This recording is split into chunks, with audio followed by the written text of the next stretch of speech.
नमस्कार मित्रांनो, तर जय शिवराय मित्रांनो. तुम्हाला बोललो होतं आपण 25 तारखेला ट्रेलर आणणार आहे मित्रांनो. तर आज तो ट्रेलर आहे मित्रांनो. हे पाहू शकता आमचं हॉटेल आहे. आज थोडं काम होतं, जरा पॅकिंग करायचं होतं. हो मित्रांनो, हे आमचं हॉटेल आहे. हे पाहू शकता मित्रांनो, आमचं हॉटेल आहे दामारी येथील. तर हे आपल्या मराठी भावाला सपोर्ट झालं पाहिजे व आमच्या दामारी गावची यात्रा एकदम भारी भरलेली आहे मित्रांनो. तुम्हाला आता इथले व्ह्यू दाखवतो आम्ही.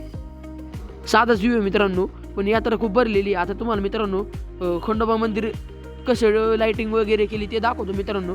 लाईटिंग अतिशय सुंदर केलेली आहे मित्रांनो. लाईटिंग पाहून तर तुम्हाला वाटणंच ही लाईटिंगचं काम कोणी केलं आहे. हे तर आमच्या मित्रांनी लाईटिंगचं काम केलेलं आहे मित्रांनो. पाहू शकता नजारा कसा आहे. तर दामारी गावात फ्लेक्स वगैरे खूप यात्रेचं नियोजन आहे. पाळणे व इतर साहित्य वरच आलेलं आहे. तर काय विषय नाही मित्रांनो, पाळणे मिळणे खेळायला तुम्ही नक्की यायचेच. तर मित्रांनो पाहू शकता कामान 2-3 कामान लावलेले आहे मित्रांनो. तर आपल्या दामारी गावची यात्रा ही अतिशय सुंदर भरलेली आहे. तर तुम्ही कधी आता मला नक्की सांगा. आपल्या यात्रेची तारीख आहे 26, 27, 28. तर मित्रांनो हे दामारी गावचा शेवटचा व्ह्यू.